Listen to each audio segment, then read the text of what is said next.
No. Okay.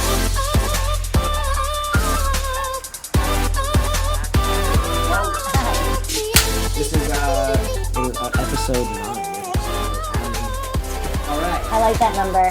You like the I'm number? happy to be episode 9. 333, perfect perfection. My grandpa, sure. I didn't know about that. Yeah, but that's my true. grandpa's favorite number was 9. Oh, really? So this is Then it was for kind my of grandpa. meant to be, I think. Okay. Yes. All right, so we're here with the wonderful Cassie Scerbo. She just got done shooting a movie, Truth or Dare. How was that? It was awesome. I shot in Birmingham, Alabama. It was actually my second time shooting in Birmingham, Alabama, which is kind of random. And 100% probably the most challenging role I've ever taken on. It was it's pretty gory. It's a horror film. It's directed by Nick Simon, who directed Girl in the Photographs and wrote Girl in the Photographs. So if anyone's seen that, they know that was a pretty gory film. Oh, cool. So this one's going to be just as gory, and just deals with some heavy topics, psychological thriller. It was a roller coaster ride of emotions, and I grew so incredibly close to that cast. And we found ourselves doing just really intense things to just connect on set, and got to just really learn about each other's lives and backgrounds and what are emotional, like how to tap into each other's emotions. And it was heavy. It was awesome. Those are all the things you want as an actor. Yeah. You want to like be able to dig and get deep and whatever. So I got to do all that. Yeah. What was the most challenging part of this film for you? I think this goes for any type of horror film, or like, I was saying besides Sharknado, because that's like meant to be cheesy, but any type of like horror or suspense or thriller is making sure that something doesn't come off over the top or cheesy, which is like the number one rule of acting. Obviously, like you want it to be as realistic as possible, but in horror films, things can come off extremely over the top. So for me, it was really living in the moment and just vibing with my cast. I started doing something with the girl who played my best friend, and then it like caught like wildfire. Everybody in the cast kind of, or a couple of the people in the cast started doing it, and I started doing it to everybody else in the cast, I should say. But I would hug her before a scene, and it's so crazy how much that allows you to open up just hugging somebody and just like feeling somebody. It brings out a totally different take on the scene, brings up emotions you didn't even know you didn't even think were going to come up. I don't know, it just opens you up, and it's like a vulnerable thing, kind of, just to hold somebody and not let go for a minute. Sometimes a little awkward in the beginning, but we would find that it would like get us there, because you'd start to feel each other's hearts race. So you would hug for like a minute? It's like a minute, or like 30 seconds a minute, okay, and just like sit there until like one of us started crying or one of us felt shaky. Really? To just get in the zone, Yeah. you know. And then there's a scene, actually, a Russian roulette scene, and with about 5 of us, and I went around, I like just didn't even tell them I was going to do it. I just like started hugging each of them. I was like, I just needed to feel them so that we can all like be connected in some physical way to get there mentally. And I would say that actually wound up being my favorite scene in the movie, personally. But yeah, I think just as far as challenging, I love challenges. So it's almost like asking what my favorite part was, but it was just getting there and just as realistically as possible with no cheesiness. I don't even like to really use substitution. I know that works, and people that use it, that's great. But for me, it's like in the moment, right there and then, how I feel. So when did acting start for you? I think I just always really enjoyed performing, period. If what I was doing was in some way telling a story, that sparked my interest, that made me excited, that fueled like this fire inside of me. And as a kid, I loved to sing, I loved to dance. I'd put on shows for my parents. Pretty sure they had an actor all the time, you know, like it was something new and exciting, but I did it like every night. I was like, you guys want to see a dance I made up? My family and my brother and my sister, God bless them. No, but they're the best support system. But, you know, I just liked performing. I was always in dance. I was always singing. I started acting classes at the age of 8 at a studio called Actors in Coral Springs, Florida. And where I later on went, a couple years later, I went on to winning the Academy Award for Best Actress, because they did like a recital at the end of the year. Okay. Took me like a year or two, I believe. But I did it. I won Best Actress. Awesome. It was really fun. It's a great school. It was such an awesome, it was such a great place to begin as an 8-year-old. You know what I mean? And from there, I got my first agents, because in Florida you can have multiple. I got my first agents when I was like 10 years old.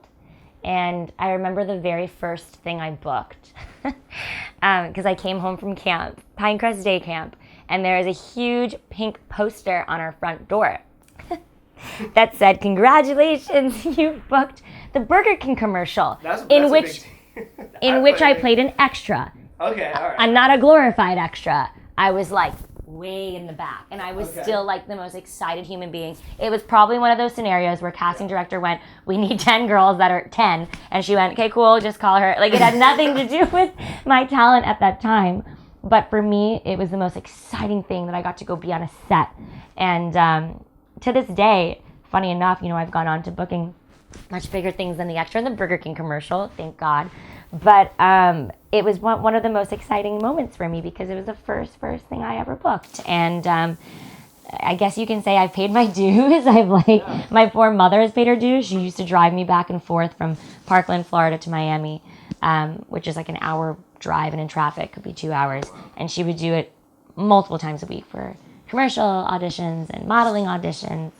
And so that was what I did in Florida until my mom finally found me a manager.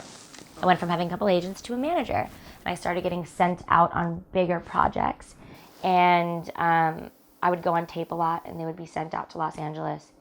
And I was 14 it was either, I might have been 13. I think it was 13, 12 or 13, 14, somewhere around there. Or early teens. Early teens, preteens. Because when I was 14, I got called back and asked to fly out for Hannah Montana. Fast forward, I actually got a screen test deal for Hannah Montana. So that's really what drove me out to LA. The industry, they're always bringing in new people. They're always saying, "Okay, well, now I want to try this look," or you never know what's going to happen. It was between myself and a totally different girl. Miley wasn't even in the picture when I had gotten that 28-page contract. I still remember.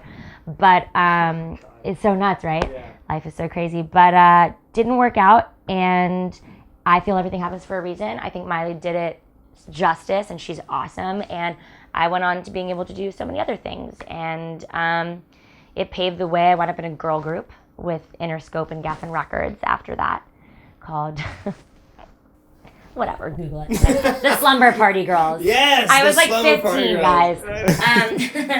But it was a big deal.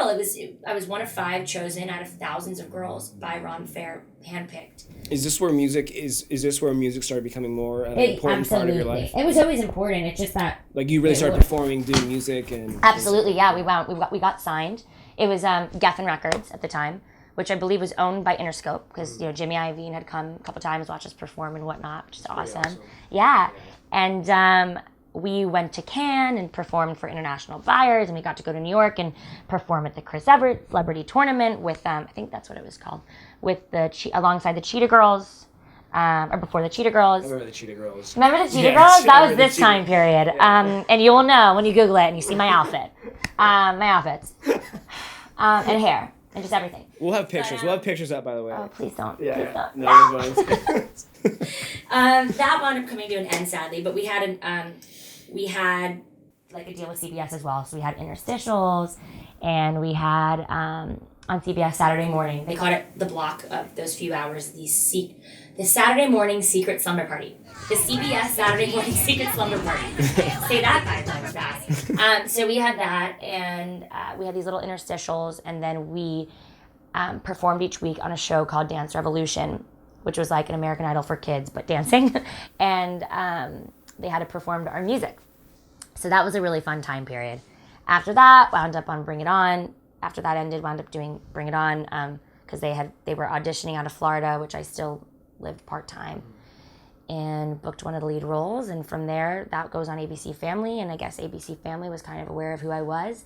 Booked Make It or Break It, was on there for About 4 years. I'm taking you through the whole journey. Well, because here's the thing, like when you decided to come in and do this with me, is I kind of did a little research, and you've been on like 35 projects. I mean, you've been on a lot of stuff. Some of it I can take back. No, kidding. No. But yeah, that's such a journey. I mean, when did you get to Sharknado?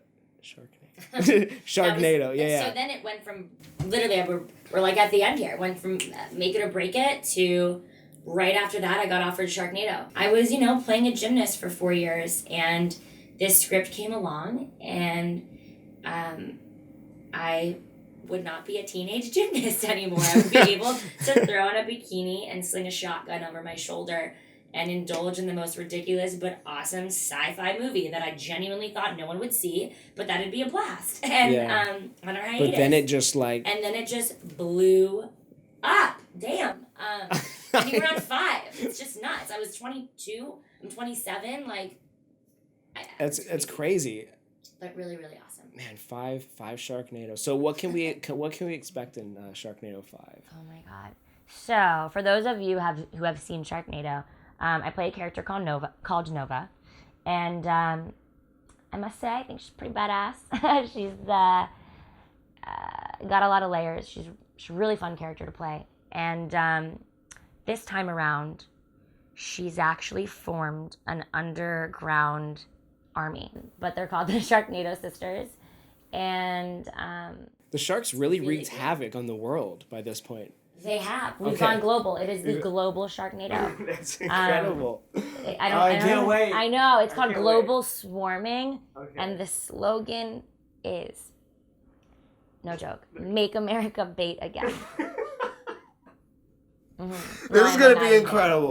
I can't wait. I just love these people. They are literally geniuses. And people are like, why do you think it's like Sharknado that became so big? What is it about Sharknado? Why has it become this cult phenomenon? And I'm like, just like all of it. Think of it. Like the asylum and sci-fi really go there.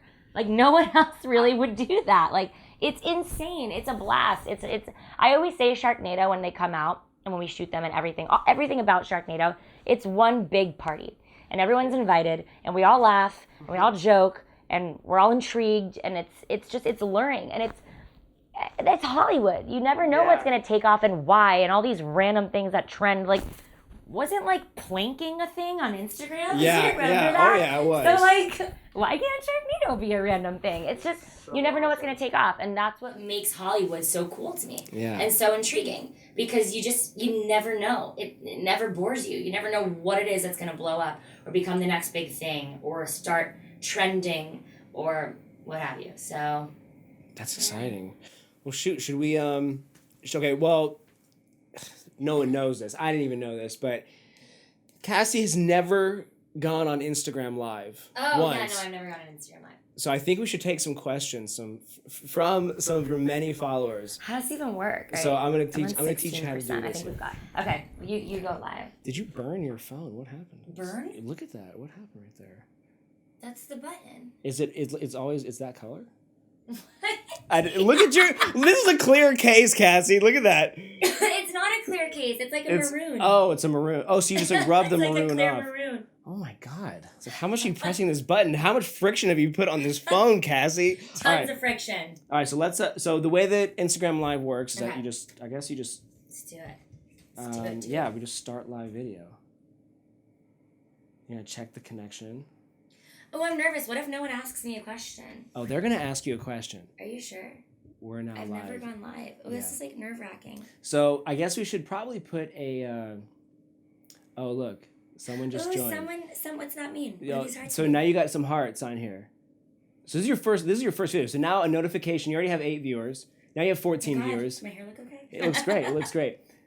I'm here with my friend Kyle Buckley. What's up, guys? And we're doing an interview for Out of the Ink Blue Octopus Meet. Look at this. You already have 36 people in here. We're taking questions from everybody. This is a live. Well, I guess this kind of makes like a live interview now. Yeah, now we're live because see, there's the camera. Yeah, there's the camera right there. I didn't plan on doing this. I've never been live, and I'm really excited. She loves you. How are you, Cassie? Everyone's wondering. I love you. I'm great. 75, 79. So we're going to get up to about 100. Hi, Martha. Probably 100 people, and then we're going to start asking some questions. That's my sister-in-law. Oh, is that your sister-in-law? My sister-in-law's mom. Hey, what's up? So look at all the hearts you're getting. Okay, so. Hi, Starkey. Hi, Jessica. Hi, Bree. I miss you. Look at all these people. All right, so we're almost to 100. Once we get to 100, we're going to start asking some questions. You guys will be on the Ask me questions about anything. I want to talk to you. That's right. So, all right, we have reached the 101 mark. Okay. We reached it in record speed. Oh my God, I'm embarrassed. I didn't know anyone was going to watch. Oh, no. I feel Of course you're going to watch. Are you crazy? All right, I've never gone live. It's like that fear that no one's going to come to your birthday party. Oh, no. Well, you now have 116 people at your birthday party. So, all right, so we're going to start taking questions. I'm going to hijack the phone. Okay. I know you guys would probably rather look at Cassie, but just ask me the questions. And he's going to ask and me. I'm going to ask her. So, do any of you have any questions for Cassie? We're here promoting Sharknado 5 and your new movie, Truth or Dare. We were talking about Truth or Dare. That's not... No one knows about that really yet, but it was awesome. I love my cast. Are we allowed to? Okay, cool. I posted about it. It's just not coming out until like October. So our first question here is how did you get into your anti-bullying chair? That's right. We didn't talk about boo to bullying. I was approached at an event to get into my. That's right. I can't believe I didn't even ask that. I'm so sorry. See, they're helping us out. I know you guys are helping us out. Thank you. So boo to bullying. We're talking about boo to bullying right now. Yes, I was approached at an event and I played a bully on Make It or Break It and multiple other movies. I don't know why, I'm not a bully. But I played a bully multiple times and it allowed me to see the other end of the spectrum. And it allowed me to understand the full dynamic about bullying. And it just made me want to engage with people who are being bullied and let them know that usually the people that are bullying them are hurting as well. And we need to have more of a conversation. We need to have more communication in life and have more love and understand each other better and stick up for ourselves and those around us. And I can go on forever because I love Buddha bullying. Really quick because we're doing an interview for Out of the Ink, Blue Octopus Media. But where can we maybe find Boo to Bullying? Like where you can find Boo to Bullying everywhere. Yeah. Boo #2 Bullying. We are doing an event at the W next month, which will be really fun. It'll be open to the public. And you can find us on Instagram, Twitter, Facebook, all under @Boo2Bullying. Okay. Our vision is Artists Awakening the World, so we do lots of really cool, fun events with singers and dancers. Awesome. And all of that. Awesome. All right, let's go to she says I forgot I was on over here. All right, yeah. We're just multitasking right now. It's just you had one question here. Well, you have to come to Australia, but another one said I would love to. Is it any? Watch Sharknado 5. What? There's someone in here that asked, any advice to anyone being bullied? Yes. The number one thing is to tell somebody. I know that sounds cliche almost, and like, duh, Cassie. Obviously, we know that we should probably tell somebody, but honestly, like, what I hear when I go into these schools is that kids are scared to speak up or say something because they feel like a snitch or they feel like they're going to get in trouble for it or be bullied more. But just, first of all, get out of your body. Talk to somebody about it. You don't want that negative energy. And know that we've all been there. Bullying doesn't discriminate. I've been there. I'm sure you've been there. Yeah. You need to tell somebody before it gets worse. And then maybe the person that's bullying you really needs help as well. And you might be able to save their life in a way. Mm-hmm. So. All right, guys. You had a question here. What are your thoughts on 13 Reasons? I loved that series. I thought all the actors were incredible, especially the two leads. That last episode was really hard to watch, and especially because I deal with mothers who's I have low battery, surprise. Who have lost their kids to suicide. So it's a very real thing, and statistics continuously take a rise due to social media. Yeah. Or taking rises due to social media. And the internet, and just, for kids, it's a revolving circle. It's, we used to go home and I used to like make pizza rolls and play outside. And now it's, let's go on social media and bully each other, or I don't know, do whatever, take a selfie. But it's like just revolving. There's like, it's a 24-hour cycle for a lot of kids, this bullying stuff. So I think it's really important that this series brought awareness to multiple people. And I love it. I thought it was great. Very moving, very touching, for sure. I cried the whole time. So it says, okay. Here's how. Let me see who asked this. Blue Sky Guitars asks, how good of a soccer player are you? I didn't even. Well, Blue Sky Guitars, I played soccer for 10 years, so I feel like I'm pretty good. Dang, I didn't even know that. You're asking some good questions. I also box. Oh, yeah, tomboy at heart. Lola Babe has just said she loves everything that you're in. Thank you. What was your favorite thing about filming Make It or Break It, or Bring It On? That's my cast. They were like my sisters in Make It or Break It, and my cast in Bring It On as well. I'm athletic, so I love that I got to play athletic characters, cheerleader and a gymnast. I was always more of a tomboy, which might surprise you, but it was fun to play a cheerleader and a gymnast for sure. And they're just like really fun, spicy roles. Both those roles were super layered, spicy. Girlfriend had lots of toot in both of them. Yeah. So, We're gonna do 2 more questions and then we gotta wrap it up. But 'cause I'm going to the Carrie Underwood concert. Wow. Oh yeah. So one more question, guys. We have at the bottom. Did you like? Okay. Sorry, wow, they're coming in fast. Did you like being in that Lifetime movie, My Life as a Dead Girl? I loved it. This is from Lola Babe again, 512. Hey Lola Babe. I did. That was a really heavy role for me. And I got to explore a lot, you know. I actually lost my best friend during filming that. So this tattoo is for. I think a lot of people have asked me that because I always post about her. I never really explain it, but I lost my best friend Stephanie, and that was while I was shooting that. And in the movie, I lose someone who becomes my best friend. So it was very interesting. Just that whole scenario, that whole moment in life for me was just it was super intriguing, and I got to use all those horrible feelings I was feeling, of course, at that time, but also all the incredible memories really helped with trying to bond with my the other character in that film. So it was a journey for me, and I loved shooting in Vancouver, and it was a really cool role. I played a prostitute, which is kind of crazy, but it was anything that's different for me is incredible because I love taking risks, I love challenges, and I love being able to play different characters and learn about different walks of life and people and dynamics and all that.